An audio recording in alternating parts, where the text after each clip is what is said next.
अगर आप बनना चाहते हैं यूपी के प्राइमरी स्कूल में शिक्षक, तो ये वीडियो आपके लिए होने वाला है अत्यंत महत्वपूर्ण। हे एवरीवन, कैसे हैं आप सब? आई होप आप सब स्वस्थ होंगे, मस्त होंगे और आपकी तैयारी बेहतरीन चल रही होगी।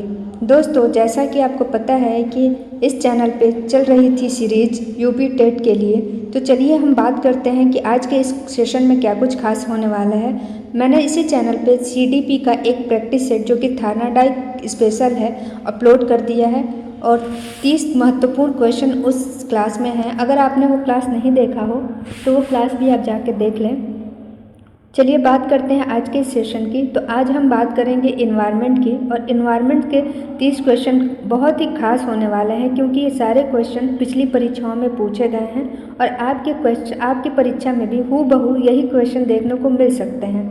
तो चलिए देखते हैं क्वेश्चन नंबर 1 क्या कहता है।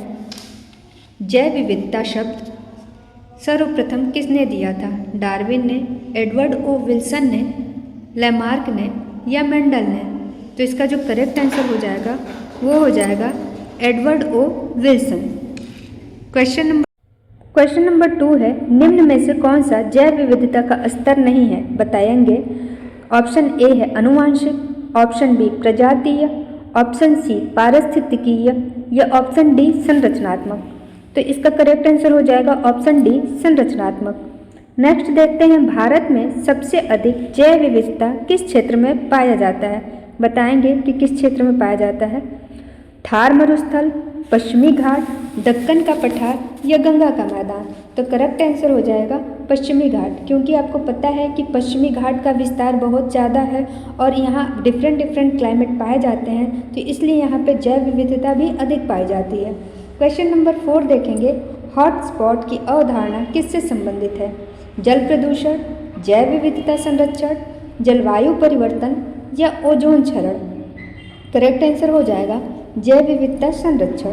क्वेश्चन नंबर 5 देखिए, निम्न में से कौन सा ग्रीन हाउस गैस नहीं है? बताइएगा। CO2, CH4, N2O या O2? तो आपको पता है कि ग्रीन हाउस गैस में ये तीनों ही आते हैं, जो नहीं आता है वह है O2, यानी कि इसका करेक्ट आंसर हो जाएगा O2। क्वेश्चन नंबर 6 देखिए, ओजोन परत मुख्यतः किस परत में पाई जाती है? क्षोमंडल, समताप मंडल, मध्य मंडल या आयन मंडल?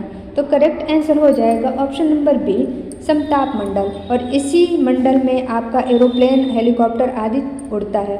क्वेश्चन नंबर 7 देखिए, निम्न में से कौन सा नवीकरणीय ऊर्जा स्रोत है? बताएंगे। ए कोयला, बी पेट्रोलियम, सी सौर ऊर्जा या डी प्राकृतिक गैस? तो सौर ऊर्जा इसका बिल्कुल करेक्ट आंसर हो जाएगा। ये बाकी सब 6 हो सकता है लेकिन सौर ऊर्जा का 6 नहीं हो। प्रश्न संख्या 8 है, कार्बन सिंक का सही उदाहरण है? ए फैक्ट्री, बी वन, सी वाहन या डी थर्मल प्लांट? तो सही आंसर हो जाएगा बी वन। क्वेश्चन नंबर 9 देखते हैं, पारिस्थितिकीय तंत्र में ऊर्जा का प्रवाह होता है? ए चक्रीय, बी द्विदिशीय, सी एक दिश या डी अनियमित? तो करेक्ट आंसर हो जाएगा ऑप्शन नंबर सी एक दिश। क्वेश्चन नंबर 10 देखिए, निम्न में से कौन सा प्राथमिक उत्पादक है? ए शेर, बी गाय, सी घास या डी मनुष्य? तो करेक्ट आंसर हो जाएगा ऑप्शन नंबर सी घास, बाकी ये सब उपभोक्ता है, उत्पादक नहीं है।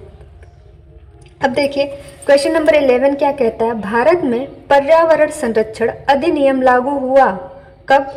ए है 1972, बी 1980, सी 1986 या डी 1992? तो 1986 इसका करेक्ट आंसर हो जाएगा। 1972 में ये सबमिट हुआ था, लेकिन भारत में इसका इम्प्लीमेशन 1986 में हुआ था। क्वेश्चन नंबर 12 देखिए, रामसर सम्मेलन संबंधित है वनों से, आर्द्रभूमि से, वन्य जीव से या जलवायु परिवर्तन से? तो करेक्ट आंसर हो जाएगा आर्द्रभूमि से, इसका सही आंसर होगा। दोस्तों, अगर आपको ये सारे क्वेश्चन के आंसर आते हैं तो आप कमेंट बॉक्स में लिखते जाएं, जिससे कि आपका जो लर्निंग है और भी ज़्यादा स्ट्रांग होगा और आपको चीज़ें लंबे समय तक याद रहेंगी, क्योंकि आप लिख रहे होंगे उसको कहीं ना कहीं। क्वेश्चन नंबर 13 देखिए, निम्न में से कौन सा एक जैव अवक्रमणीय कचरा है? प्लास्टिक, कांच के छिलके, कांच, सब्जी के छिलके या धातु? तो इसका करेक्ट आंसर हो जाएगा सब्जी के छिलके। नेक्स्ट है भारत में पहला राष्ट्रीय उद्यान कौन सा है? जिम कॉर्बेट, काजीरंगा, गिर या कान्हा। तो आपको पता है कि पहला जो राष्ट्रीय उद्यान है वह है जिम कॉर्बेट, जो कि उत्तराखंड में है। क्वेश्चन नंबर 15 देखिए, पारिस्थितिकीय पिरामिड में ऊर्जा पिरामिड हमेशा होगा, उल्टा होगा, सीधा, अस्थिर या चक्रीय। तो आपने देखा होगा पिरामिड ऐसे बनता है तो यह सीधा है, बिल्कुल बी। नेक्स्ट है क्वेश्चन नंबर 16, सतत विकास की अवधारणा किसने दी? बताएंगे। ए है स्टॉकहोम सम्मेलन, बी ब्रटलैंड आयोग, सी क्योटो प्रोटोकॉल या डी पेरिस समझौता। तो इसका करेक्ट आंसर हो जाएगा, वो हो जाएगा स्टॉकहोम सम्मेलन। नेक्स्ट, निम्न में से कौन सा प्रदूषक द्वितीय प्रदूषक है? SO2, NO2, ओजोन या CO2। तो बताएंगे इसका करेक्ट आंसर क्या हो जाएगा, SO2, NO2 या ओजोन या CO2। तो आप जानते हैं कि ओजोन जो होगा वो इसका सही आंसर हो जाएगा। क्वेश्चन नंबर 18, जैव आवर्धन का सबसे अधिक प्रभाव होता है? बताएंगे। क्वेश्चन नंबर 18 के लिए ऑप्शन है ए उत्पादकों पर, बी शाकाहारियों पर, सी शीर्ष उपभोक्ताओं पर या डी अपघटकों पर। तो इसका करेक्ट आंसर हो जाएगा ऑप्शन नंबर सी शीर्ष उपभोक्ताओं पर। आइए देखते हैं क्वेश्चन नंबर 19 क्या कहता है। निम्न में से कौन सा अम्ल वर्षा का मुख्य कारण है? CO2, SO2 और NO2, CH4 या O2। तो आपको पता होना चाहिए कि अम्ल वर्षा का मुख्य कारण SO2 और NO2 है। आगे देखते हैं क्वेश्चन नंबर 20, भारत में वन नीति का मुख्य उद्देश्य क्या है? ऑप्शन देखिए, ए है लकड़ी उत्पादन, बी है 33% वन क्षेत्र, सी है औद्योगिक विकास या डी है खनन। तो इसका जो करेक्ट आंसर होगा वो हो जाएगा ऑप्शन बी लकड़ी, 33% तक वन का क्षेत्र। क्वेश्चन नंबर 21 देखते हैं, निम्न में से कौन सा एक्जोटिक प्रजाति का है, यानी कि जो एक्जोटिक स्पीसीज है वो बताएंगे। बाघ, हाथी, जलकुंभी या नीम। तो इसका करेक्ट आंसर हो जाएगा जलकुंभी। क्वेश्चन नंबर 22, ग्रीन वॉशिंग शब्द किससे संबंधित है? पर्यावरण शिक्षा से, भ्रामक पर्यावरणीय दावे से, वृक्षारोपण से या स्वच्छता से। तो ग्रीन वॉशिंग शब्द पर्यावरणीय शिक्षा से संबंधित है। भारत में सबसे अधिक प्रदूषित नदी मानी जाती है? ए ब्रह्मपुत्र, बी गोदावरी, सी गंगा या डी नर्मदा। तो दोस्तों भारत में सबसे अधिक प्रदूषित नदी तो यमुना है, लेकिन ऑप्शन में यमुना नहीं है।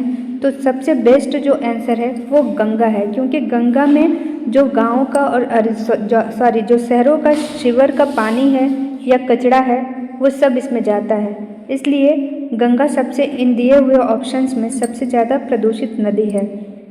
क्वेश्चन नंबर 24, निम्न में से कौन सा इन सीटू संरक्षण का उदाहरण है? चिड़ियाघर, वन्य जीव अभयारण्य, बीज बैंक या वनस्पति उद्यान। तो बताएंगे इसका करेक्ट आंसर क्या हो जाएगा। तो इसका जो करेक्ट आंसर है वो हो जाएगा वन्य जीव अभयारण्य। क्वेश्चन नंबर 25, कार्बन फुटप्रिंट दर्शाता है? ऑप्शन ए वन क्षेत्र, ऑप्शन बी कुल GHG उत्सर्जन, ऑप्शन सी तापमान या ऑप्शन डी वर्षा। तो इसका जो करेक्ट आंसर है वो हो जाएगा ऑप्शन बी कुल GHG उत्सर्जन। क्वेश्चन नंबर 26, पर्यावरणीय प्रभाव आकलन EIA संबंधित है? ऑप्शन ए है शिक्षा से, ऑप्शन बी विकास परियोजनाएं, ऑप्शन सी स्वास्थ्य, ऑप्शन डी कृषि। तो इसका जो करेक्ट आंसर है वो हो जाएगा ऑप्शन बी विकास परियोजनाएं।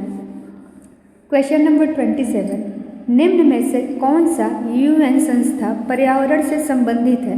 तो बताएंगे पर्यावरण से संबंधित होने वाली संस्था का नाम। WHO, यूनेस्को, UNEP या FAO। तो इसका जो करेक्ट आंसर हो जाएगा वो हो जाएगा ऑप्शन नंबर सी UNEP।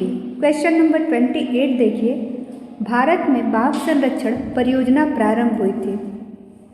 1969, 1971, 1973 या 1975 में। तो इसका करेक्ट आंसर 1973 हो जाएगा। क्वेश्चन नंबर 29 देखते हैं, जो कि सेकेंड लास्ट है इस सेशन का। पारिस्थितिक पदचिन्ह यानी कि इकोलॉजिकल फुटप्रिंट मापता है, क्या मापता है? देखिए, जनसंख्या, संसाधन उपयोग, प्रदूषण या जैव विविधता। तो इसका जो करेक्ट आंसर है वो हो जाएगा संसाधन उपयोग। क्वेश्चन नंबर 30 और लास्ट है इस सेशन का। निम्न में से कौन सा जलवायु परिवर्तन का परिणाम नहीं है? तो बताएंगे किसके कारण जलवायु परिवर्तन नहीं होता। समुद्र स्तर वृद्धि, ग्लेशियर पिघलना, जैव विविधता ह्रास या भूकंप। तो इसका करेक्ट आंसर हो जाएगा भूकंप। तो आज के इस सेशन के 30 क्वेश्चन ये रहे। आपने कितने क्वेश्चन अटैम्प्ट किए और कितने सही बने, आप चैट बॉक्स में ज़रूर बताइएगा। और दोस्तों, जब भी आप ये सेशन देख रहे हों तो ज़रूर से सारे क्वेश्चन का आंसर चैट बॉक्स में लिखने की कोशिश कीजिएगा। जब भी आप कोई चीज़ लिख के पढ़ते हैं तो वो लर्निंग काफ़ी स्ट्रॉन्ग हो जाती है और लंबे समय तक बनी रहती है। तो फिर एक नेक्स्ट सेशन में नए वीडियो के नए क्लास के साथ मिलेंगे। तब तक के लिए अपना और अपनों का ख्याल रखिए और बने रहिए चैनल पे। अगर वीडियो को लाइक नहीं किया है तो लाइक करें।